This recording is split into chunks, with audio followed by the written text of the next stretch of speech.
I'm just going to say hello to all my beautiful peeps. It's Go. We are ready. welcome, ladies. Welcome, Zipline, that have jumped on. It's so great to have you here. Yes, thank you so Beautiful faces, ladies. Thank you. awesome. All right. So, would you like me to just kind of start with you, Ariel, so that you can do let me make you co-host. Tell me who else I need to make co-host here. I see Leah here. Yep, We'll should make be co-host. Leah and should be Sneha. So what we actually have, Zipline, we're the drone delivery logistics network. We've been, oh, sorry. I was just saying we're the drone delivery logistics network, and so we actually hit our 100,000th delivery today at our first distribution center in Rwanda, and that's actually representative of over 1 million medical products that have been distributed. So there's like those two factors. There's one, the delivery, so that's 100,000 deliveries, but we've actually hit over 1 million medical products that we've distributed at this time. So yeah, thank you so much. We're really excited to be here, and I don't want to take too much time, but just again for folks, you should have seen the blurb from Kim and Desi, but that's kind of who we are today. In order to give you a real sense of what our company does, what our company does, we actually have Leah in Rwanda, who is going to be showing you around so that you can see what a real drone port, a drone distribution center looks like. So she's the person for that. Leah's on our flight operations team.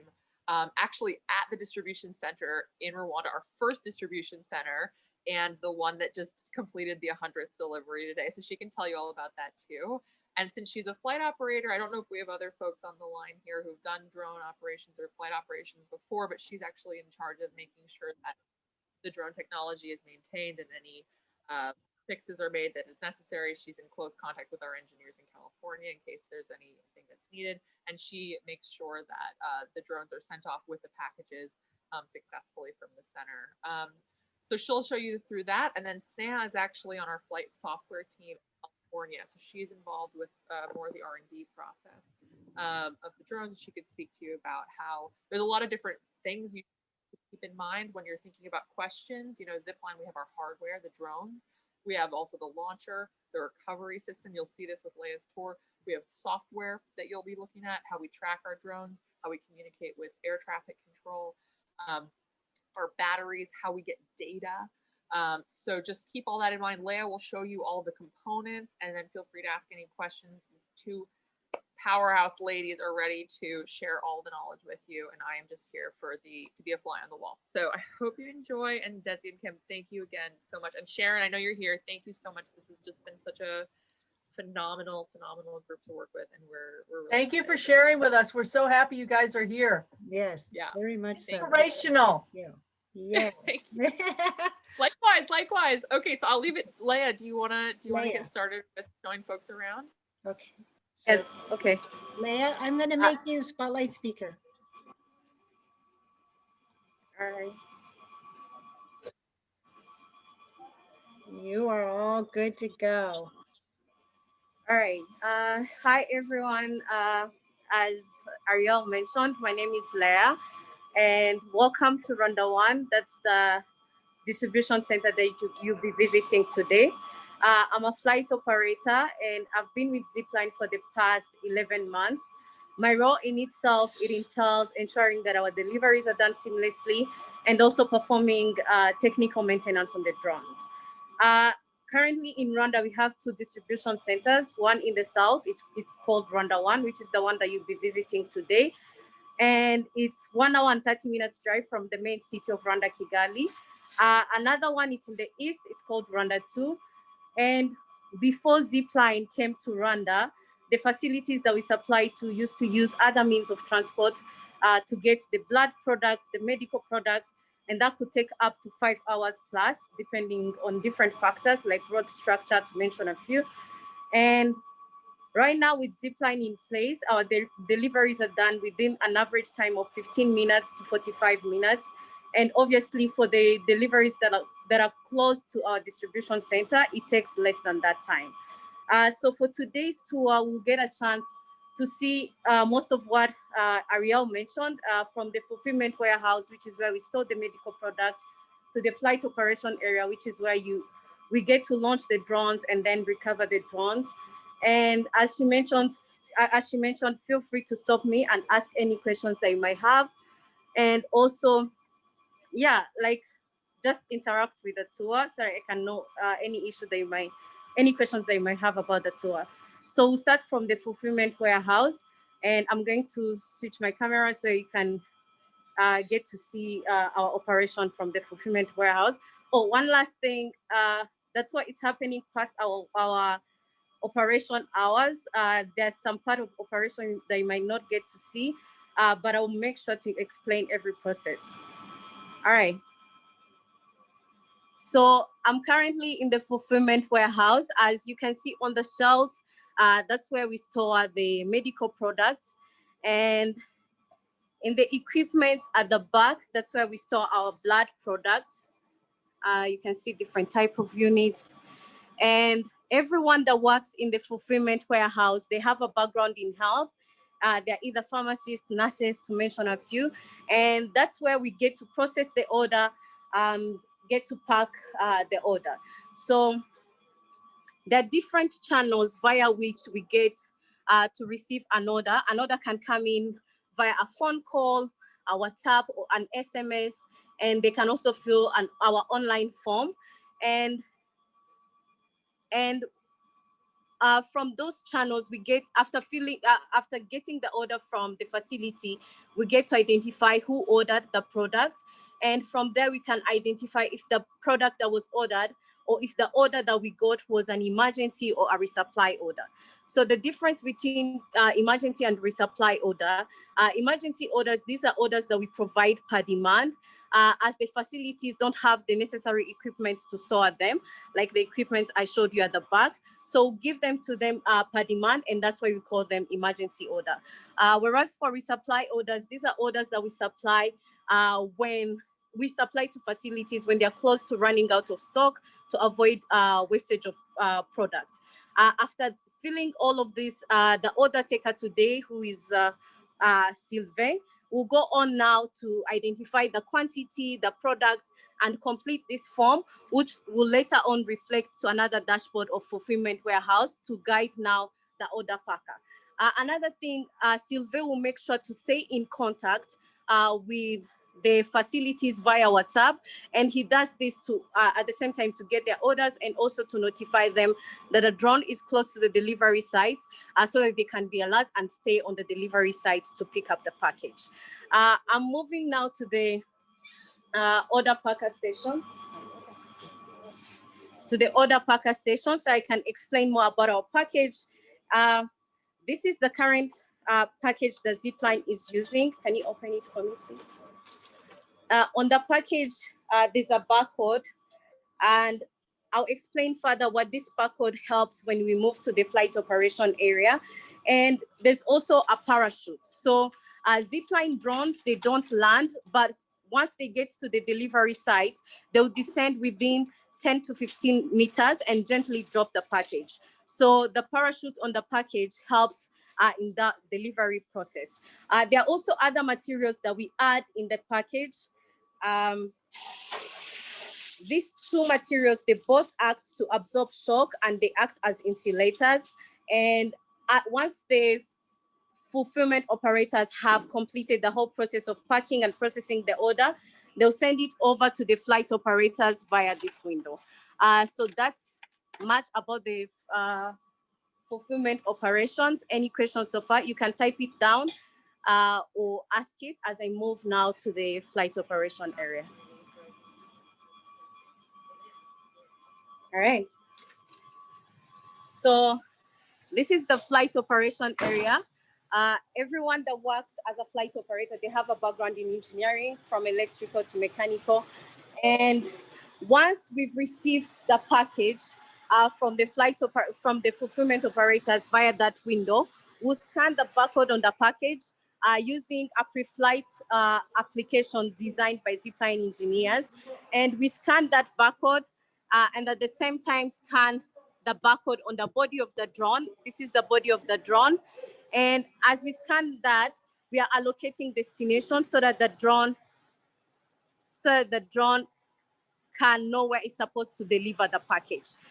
So what will happen after scanning, then we'll load the package within the body of the drone. This is where we load the package and close the body of the drone and take it to our e-launcher. The e-launcher is that system out there. I'll get to explain further on that. I'm going to ask for assistance so we can assemble the drone. Give me a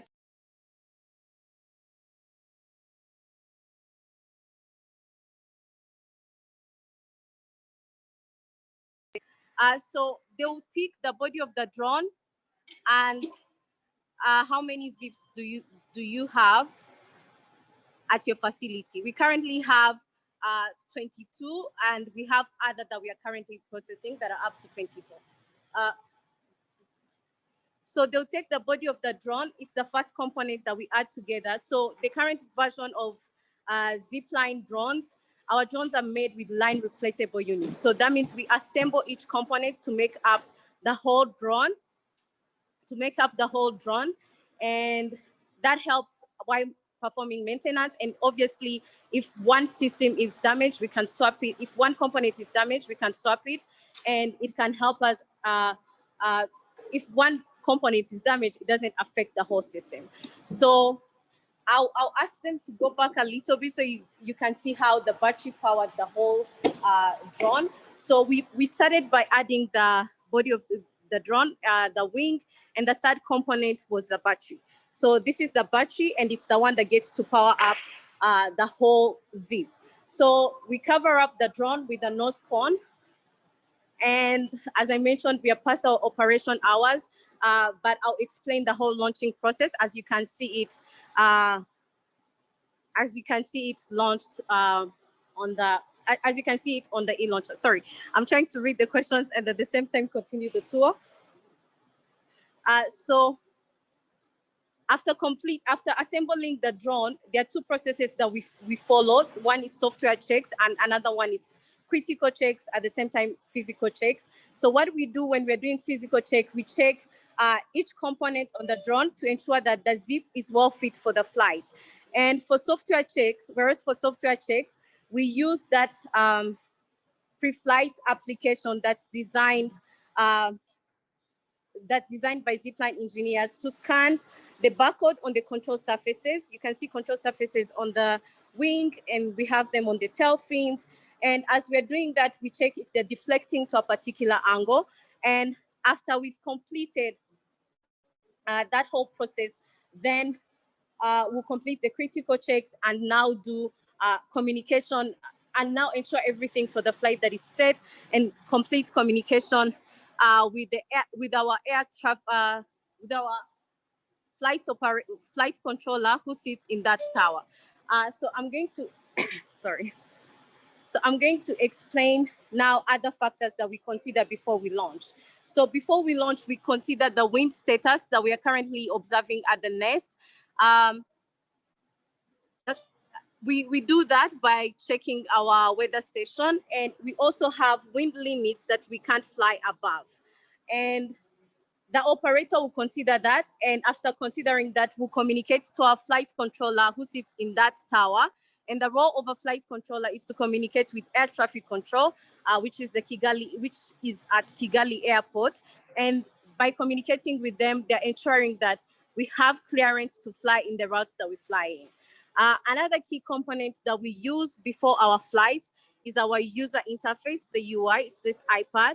On the UI, you can see the drones that we currently have in flight, the ones that are still going to deliver and the ones that are coming, and the ones that are coming back to the distribution center. And once I click on any drone, I can see the communications that are happening between the drone and the distribution center. I saw somebody asking what is our maximum altitude, or which altitude do we fly at? The current maximum is 6,500 feet. And that's also something you can observe on the UI. And we get also to see if there's any particular exception or failure that happened on the drone. And another thing you can observe on the UI, you can observe the path via which or through which the drone is using to get to its delivery site. So this is currently coming back to the distribution center, and we can track it here. So after completing and considering all the factors that contribute to our launching process, the drone will be launched and will leave the e-launcher with a speed of 30 meters per second. So that's the speed that the drone will leave the e-launcher with. You can see that we have motors that facilitate to that, and also the whole system of e-launcher is powered with the cabinets at the back. So I can see that Ariel or some, and there's another zipliner that's helping to answer the questions.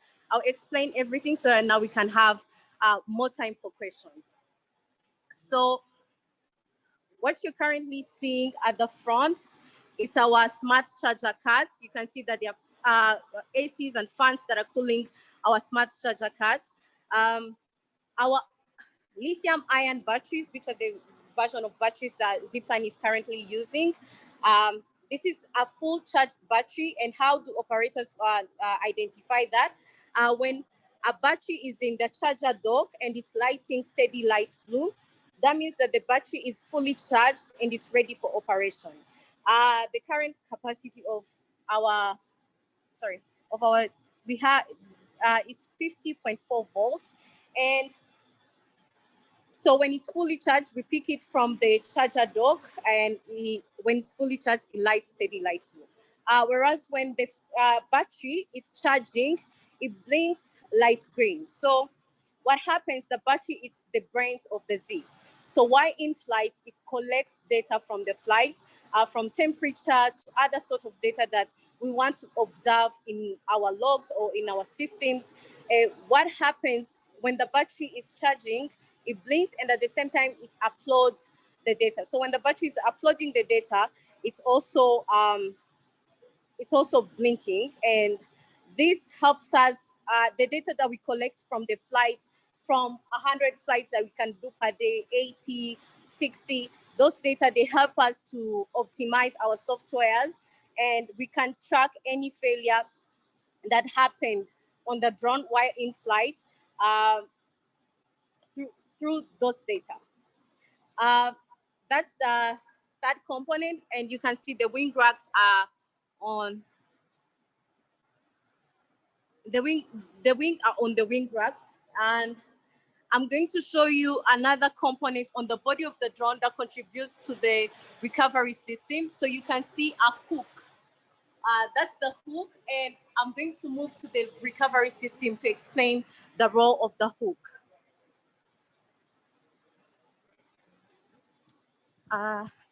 Give me a second as I find a perfect location for you to see the recovery process. All right, so the A shape, the A process shape, is our recovery system. You can see in between the recovery system, we have two black poles, and those black poles, they're on motors. The motors are up there. And in between, we have a line, we call that line capture line. So when the drone is approaching the recovery system, first, the two black poles are on motors, and those two motors are computer controlled. So when the drone is approaching the recovery system, there's a communication that happens, and the two black poles will snap. You're about to see that. And when the two black poles snap, the hook on the body of the drone will get to be caught on the capture line, and then the drone will swing for a few seconds, and the flight operators can lower it down to start disassembling it the same way they assembled it on the e-launcher. I think that's pretty much a summary of what happens on the recovery process. There's a drone that's coming. You can see a signal light to notify people that a drone is coming to recover. I'm going to stand here so that you can experience now the whole recovery process.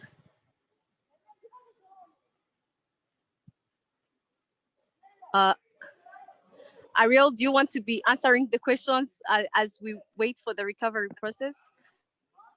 Yeah, sure. And hi, I'm Sneha. I'll be doing some of the Q&A after this, but I've been answering some of the questions in the chat. But if anyone has any questions live, we can talk about it while we're waiting for the tour. Perfect. Does someone Thank you so Yeah, of course. Latest question, does someone fly the drone the entire time or is it autonomous? The drones are autonomous, which is something really cool. So there was also a question earlier about the flight planning. So we have a flight software team that essentially knows the different health facilities and hospitals that we're trying to service and then makes the actual flight routes that they're going to operate in. So all of that is pre-programmed, as well as how they operate based on weather and adverse impactful effects that they might see in the air. So they know all that information ahead of time, and then the routes and how they go and deliver and come back is entirely autonomous. There's some control that operators have for extreme safety protocols, but those are rarely ever used. Maximum range is about 80 kilometers. Some of our flights are close to an hour and a half. All right, so thank you for answering the questions. Now the drone got caught on the capture line, and the flight operators are waiting for the recovery system to be safe enough for them to enter the recovery system, the recovery area, and they're about to lower down the body of the drone and the whole drone, and start disassembling it. I can see that, do we ever miss the capture line? Yes, we have occasions where that happens, and that can be due to wind conditions and also network issues. So when the drone misses the capture line, it goes back for a second round and tries to come back to recover at the on the recovery system. That doesn't happen for more than 2 rounds. And yeah, so sometimes it misses, but it's not an often or a recurring event that we tend to observe.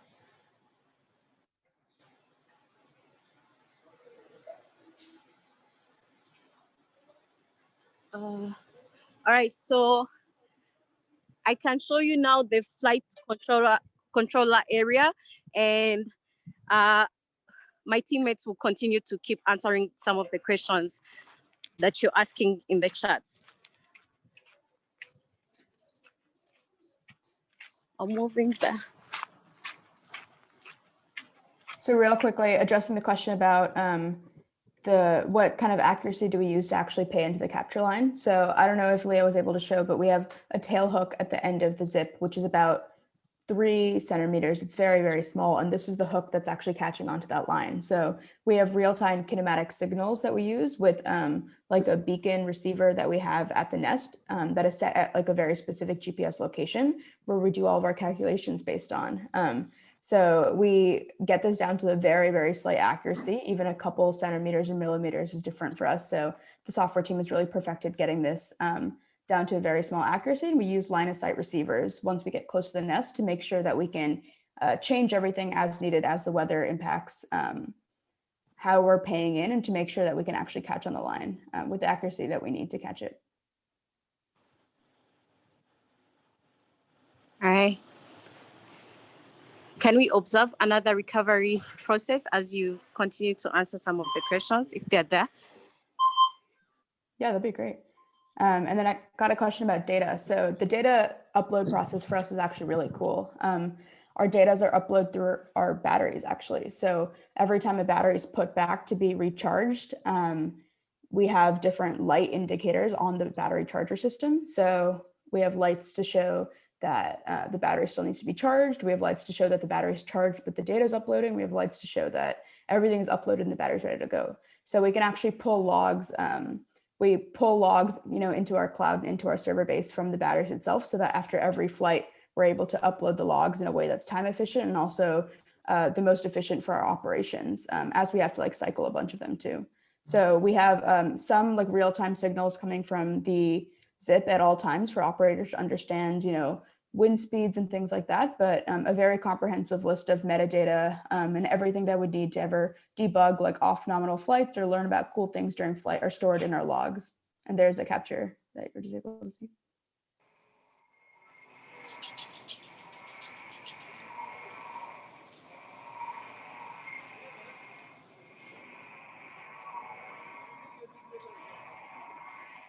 All right, you can continue if you still have another question to answer as they disassemble the drone.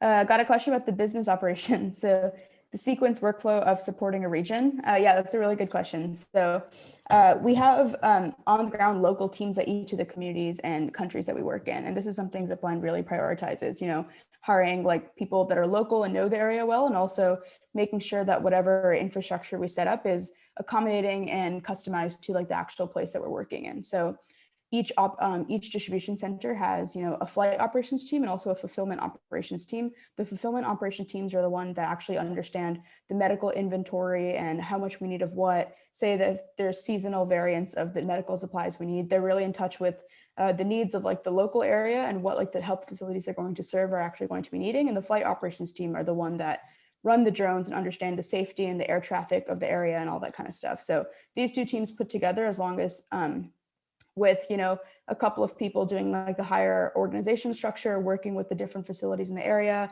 with other countries, with our team in the US. We have a lot of people that are hired locally and really understand like the local place to be able to implement some of these things. So for example, in Ghana, we started with, you know, one health facility and one distribution center, and then we've quickly grown now to having 4 different distribution centers in the different areas in the country that we serve. So we quickly start in one place, build out like, you know, like the routes that we need to actually serve that in the best way, and then expand as needed based on like the range and the capabilities of our operations. All right, I can explain from the controller area, and then we move back to operations so that we can easily answer these questions as you see it happening in the operation area. So as I mentioned, today Amy is working as the flight controller. So the role of a flight controller is to communicate with air traffic control, which is at the airport, so we can get clearance. So to get clearance, we use this application. It's called Birdwatch. So every time we've put a battery on in the body of the drone and it's performing its pre-flight checks, it will appear on the UI and at the same time appear in the Birdwatch system. And when it's here, you can, it's just that we currently have none, but we draft the drone as the process of requesting for its release or its clearance. So after we've drafted that, then we'll have request release. And then at the airport, they also have this same application. What we use here, they have it. So once we've sent in our request, it will reflect to them. It will reflect in their system, and then they can go on to give us clearance.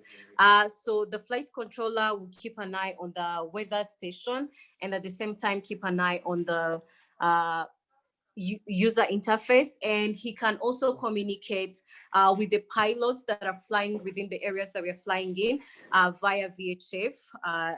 This is what he will use to communicate with them so that we can all ensure that we are flying at an altitude that doesn't compromise our operations or their operations. So a flight operator also has the power to make some few commands on the drone, like requesting the drone to stay in a particular hold, depending on any restriction that the flight controller received from the air traffic control. For instance, they can tell us we can't fly in a particular route, and we'll see a pop-up in this restrictions tab. And in that moment, the flight controller has the power to tell the drone to go in a particular hold.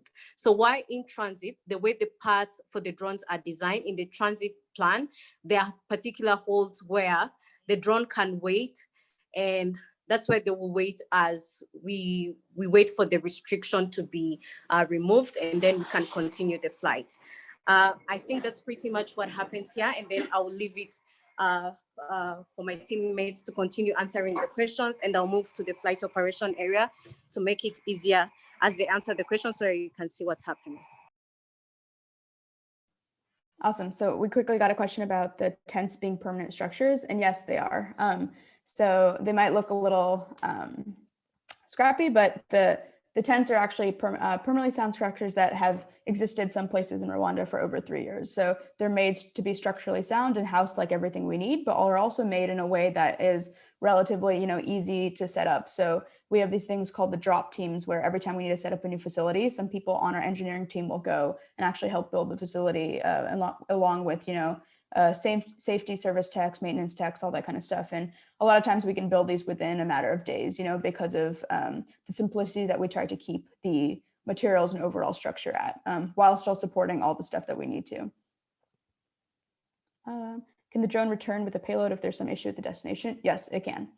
So this is something that we build in for extra redundancy, and also to not have to waste time during operation or waste the actual package themselves. So there are a lot of exception safety checks built into the software service. So if we notice something happening during flight for some reason that we need to be able to return, we have it built in where instead of doing, a delivery for the sake of doing delivery, or in case you were doing some kind of protocol, we can return to the nest, get captured, get the payload, put it back in, and then do another flight and still deliver like the same package.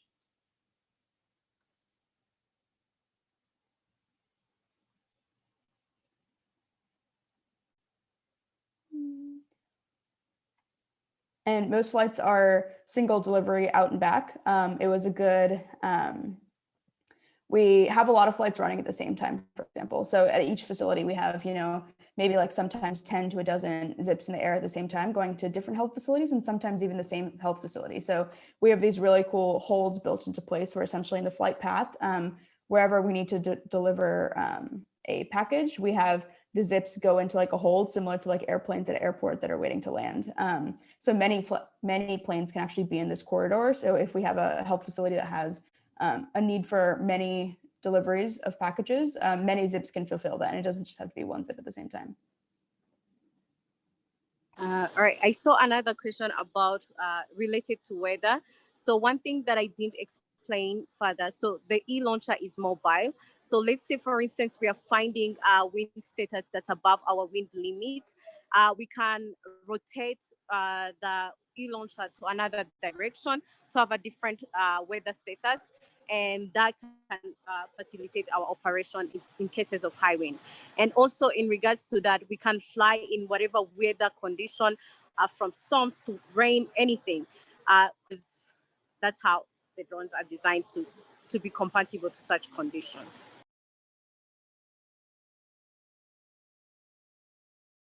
And then quick question about what's our limiting factor in terms of the frequency of needing to be replaced? That's a really good question.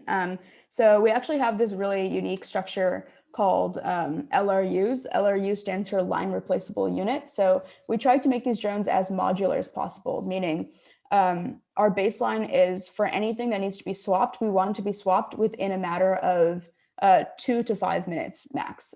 So we try to make everything as modular as possible so that if anything ever needs to be swapped based on fatigue or some kind of damage, we can have spares at each facility, and we can put them together really quickly to recover the aircraft and make sure that we're not very specific about which battery has to go on what body, as long as everything is hardware compatible. So it's a really cool redundancy feature that we build in to make sure we can prioritize getting these planes in the air as fast as possible, and also make sure that as things need to be, as things need maintenance, as things go down for some potential breakage, like we're not going to impact operations because of that, because we have enough spares kind of in the nest.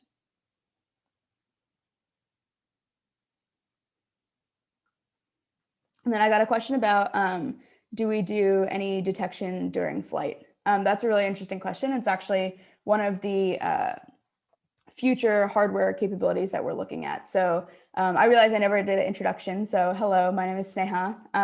I'm on the mechanical and engineering team. I am working on one of our newer hardware capabilities.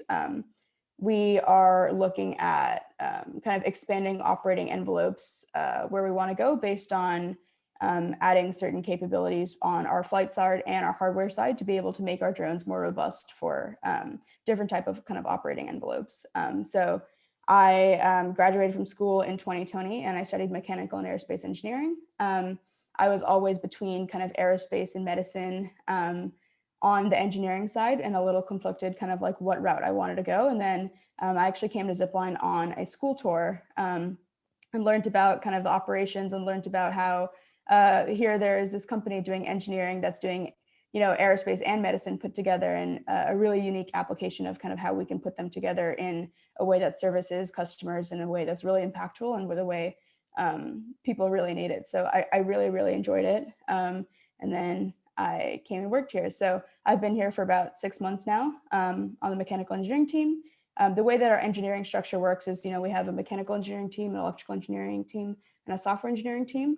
A lot of the software engineering team does, you know, embedded flight software systems. So planning the flight paths, for example, planning how our flight is going to navigate with the other zips, and planning how we're going to react to weather and a couple of the other things. On the mechanical engineering team, we're split between working on the actual zip aircraft and working on the nest system. So the nest systems that you've seen, for example, the launcher system, the recovery system, all of these are made to be as reliable as possible. So reliability is a huge push at Zipline. You know, the second we're not able to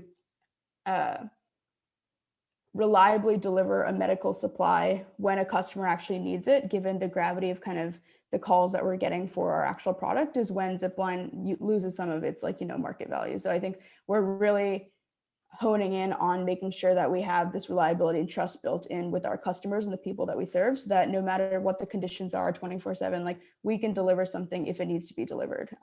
So that translates often to hardware testing and really making sure we understand how our drains are going to fail, material and fatigue limits, threshold limits, and how we can make sure that we thoroughly test all of the hardware to understand how it reacts to different types of environments and weather and all that kind of stuff, and how we can perfect the failure modes based on the capabilities that we want it to do. So reliability for us often bridges, you know, hardware, software, and embedded in systems, and kind of this is an overarching team that we can use with a lot of cross-functional technical support to understand how we're going to kind of take our technology to the next level and make sure it can hit all the targets we need to, because that ultimately is driving, you know, our delivery, our accuracy, and the overall lifetime that a lot of our drones have in the air.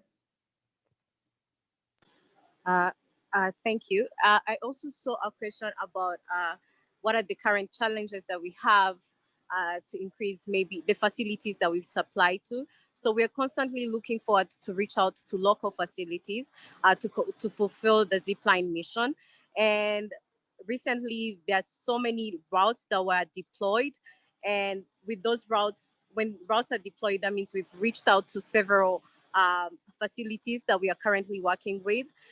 Just to give you a little of an example, before, let's say in May, our average flights were 35 to 40. Currently, our average flight is 50 to 80. And that's due to us reaching out to a number of facilities and getting them on board so that we can start providing them our service. Also, that same question went with what are the current goal that we're looking forward to achieve. I'll speak from my perspective as a flight operator. We're looking forward now to work 24/7, which will include night operations. As I started the tour, I mentioned that our operation, maybe I didn't mention it, but now we work 7 a.m. to 7 p.m. But with the night shifts, now we can do 24/7. Before the night shifts, if an emergency order were to come in, when we've left the distribution center, as we live close to the distribution center, operators will wake up to fulfill that emergency order, and it's what we call ground delivery. You can continue with other questions. Yeah, there was one. Can you guys hear me okay? Awesome. One of the latest questions from Johnny was about, can you deliver to remote locations during emergencies, and how do you prevent theft at the drop-off location? So given the modularity of kind of the flight software team, we're able to add facilities somewhat quickly if that's something we need to do. There was actually a cool case in Ghana on delivery accuracy and actually getting it down to a small enough window. We like to say it's about like 2 to 3 parking lots, which is the space that a package could be delivered. And often this is right in front of the facility itself. So it'll be on, you know, the lawn in front of the hospital, or it'll be like behind the hospital or in an area around it. And the way that it works is like someone at the hospital, if they're able to over text or whatever other communication platform they work, will get a notification saying their package is arriving within, 2 minutes or something. So a lot of times, like sometimes if it's an emergency delivery, like this package will be for a blood supply that's going to be used within a matter of minutes, like at an existing operation. So like the doctors and the nurses and the staff at the health facility understands that the package is coming, and a lot of times is outside waiting for it as it gets delivered, picks it up immediately, and then brings it inside. So it's something that we work closely with the staff at the health facility to make sure that they know exactly when a package is coming and it's delivered in the area that works the best for them. Yes, so I assume this is talking about twofold. So I'll address this in kind of a vaguer term and then address these questions. So we have an on-bringing essentially for the actual hospitals that we serve, and then also for the actual distribution center, which is the facility that houses all of our drones in our fulfillment center, where we then send it out to the hospitals. So we have like internal tools for on the software side, and also just like the logging and the traceability side that we use to maintain kind of like the full inventory of medical products, but also all of our hardware products, and make sure we have the configurations of everything we have in our health facility itself, or sorry, in our distribution center. And then in terms of onboarding health facilities, so we have like a local team that's really, really excellent on the customer upbringing side. We have a customer service team. We have a lot of fulfillment teams that actually work on going to the hospitals like in the local area and asking them like, would you like to be a part of the service? Like, this is Zipline, this is what we offer. And they're the ones that actually bring up the health facilities into our system and treat them and talk about, how we can actually walk them through like what kind of medical supplies are good for them, and making sure that like whatever we have in our inventory matches like what we have to distribute. So we have a really strong kind of customer service team and on-bringing team as a larger part of our fulfillment team that really makes sure that every hospital and health facility is brought up in a way that like makes sense for them and is tied closely into the local distribution center that is going to be serving them.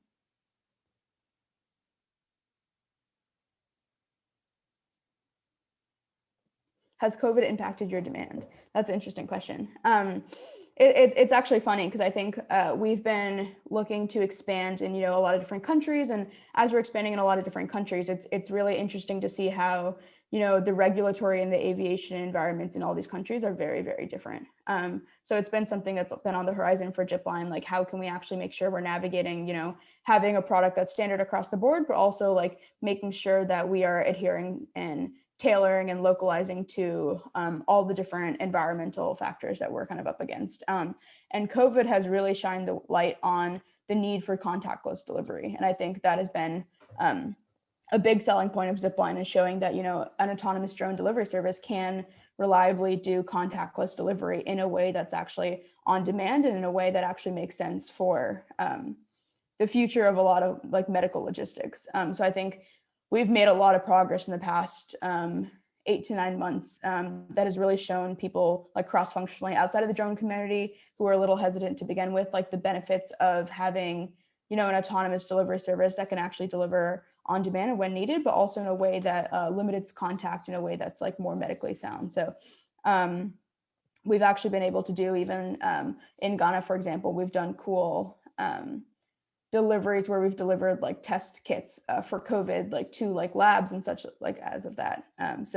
And we have some talks on the horizon to potentially do like COVID vaccine distribution when that happens. So we're talking about how we can use this idea of contactless delivery in a way that makes sense, and in a way that's showing, people that were even a little hesitant to drones in the begin with, that, this is a very real solution that can help the areas that need it the most.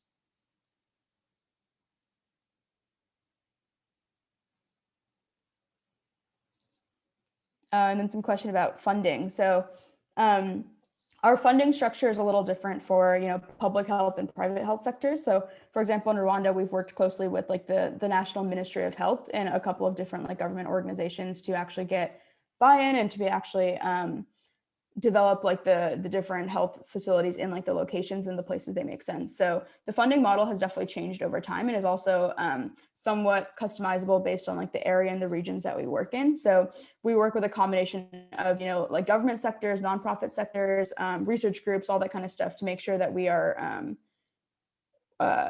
developing in like the way that makes sense for like the place that we're actually doing, and involving all the stakeholders needed. So we worked closely with even our CEO, Keller, is the one that worked closely with even like some of like the government officials in Rwanda and Ghana, like as we got started to get the buy-in and show them and actually understand like the different areas that we actually want to operate in. And throughout that process, we worked with various people in the government, but also in the health sector, to understand, you know, the medical distribution that we see in the countries and how we actually want to buy into like the blood supply, for example. So we started off delivering blood, and that was a big conversation of working with like the national like blood ministry to actually understand how we're going to go from that to like doing the distribution and all that kind of stuff. So it was a cross-functional effort.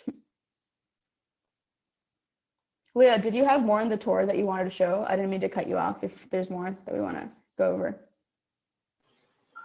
No, that was it. Maybe they can see the last recovering process Okay, as awesome. you finish answering the questions. Awesome. And feel free to also just say your question if you have a question.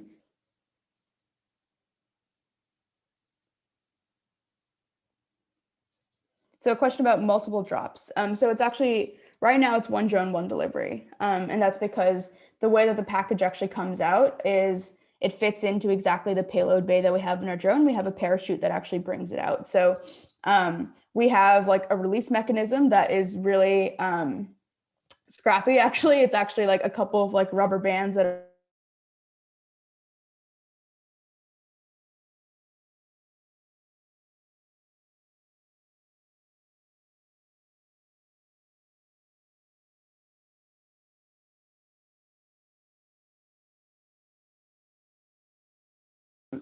the way that the customer wants, but not having to do more than is what needed. So right now we're doing single delivery, and we have it in our flight software set up so that we can send however many zips, and we can have a lot of zips in the area to meet like the demand that we have. And we are hoping that as we get more and more demand, you know, like the fleet management of like where we send zips out and how we organize them is something that we're working hard on. And making sure that like for each facility, based on like the density of like the number of zips they need and the different facilities and like the range and oh, there was another recovery.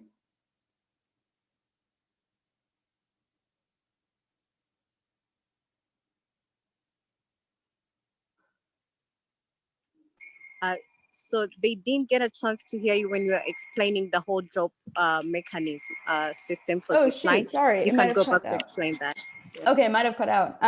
Yeah, that was just a quick example of something that we do at Zipline where we've we essentially like the eject buttons when the doors open and the package come out, instead of some complicated, you know, like spring mechanism of like how we're actually going to push them out, or some kind of like pneumatic system with like air cylinders or whatnot. We actually have like preloaded, like you could almost call them like rubber bands that like go into the bay, and like when the doors open, that actually pushes them out. And that was just an antidote about how at Zipline, you know, we really focus on not making a problem more complicated than it needs to be, and actually really understanding, you know, what is the problem and what does the customer want, and how can we do that in a way that's, you know, the most, exactly, Leah is showing it right there.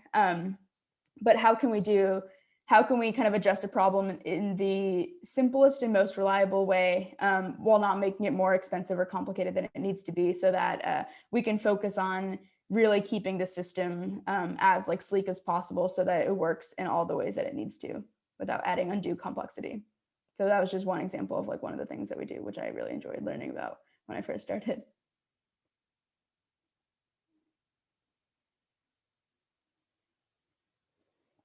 And yes, the flight routes are pre-approved.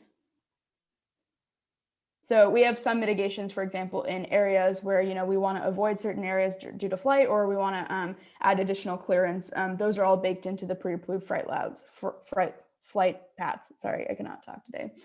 So we have our geographical informations team and our site bring up team, which is like a phenomenal software team we have that's focusing just on this, and making sure that all the flight routes are pre-approved, and we actually have good management of where the zips are flying and if we could change them if we need to. Yep. Where do you want to expand your regions of delivery to? This is a cool question. So we have a lot of things in the work at Zipline. I think the next 2 to 5 years are going to be really, really exciting for us. We started in North Carolina, actually, in the US, as like a pilot program for US operations, and we're expanding to a couple areas in the US. We have a deal with Walmart, which is really exciting, which is public now, that we're going to start as a pilot program.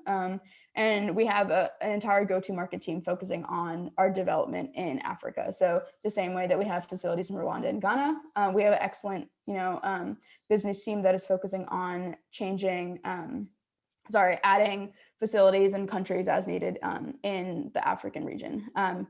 We also have some things in the works, in India and a couple other places. So our sales and business team is really global right now, and is talking to a lot of different places in the works. And it's really, really interesting to see how that's going to translate to the product from a technical point of view, and seeing if we want to change certain things based on the environmental envelopes and the different regions we serve, to make sure that, there's some really interesting conversations right now about the trade-offs between having, a standard product across the board for all of these places, or seeing if we want to customize, how we're going to address certain operating envelopes and what that's going to look like. So a lot of really interesting conversations and challenges that Zipline is having right now as we just scale, and as where we're sending our hardware is just getting more complex and more differentiated.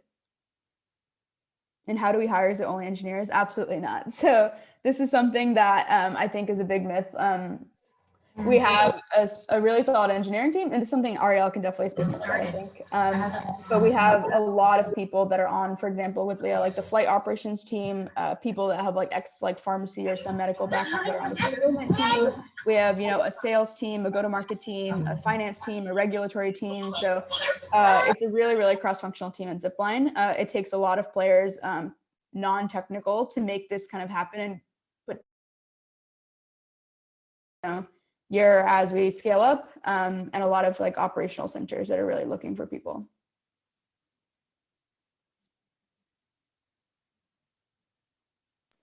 Thank you so much, Sneha. Yeah, we're recruiting across the board. It's going to be a pretty big year. So I think, thank you, Eric, for posting our job site. We've got a recruiting team of about 5 or 6 folks who are partnering with the business to get the most awesome people. So if you do see anything in your locale or remote, or that matches your skill set, please go ahead and apply, and you will have a friendly response from the team. But there's a lot of roles open right now on the business and engineering and operations side. We're expanding in the United States and are looking for folks who have experience with aircraft maintenance and whatnot. So take a look, there's a lot out there. So we can't thank you enough, everyone representing Zipline here today. Thank you so much. Yes. That kind of wraps it up.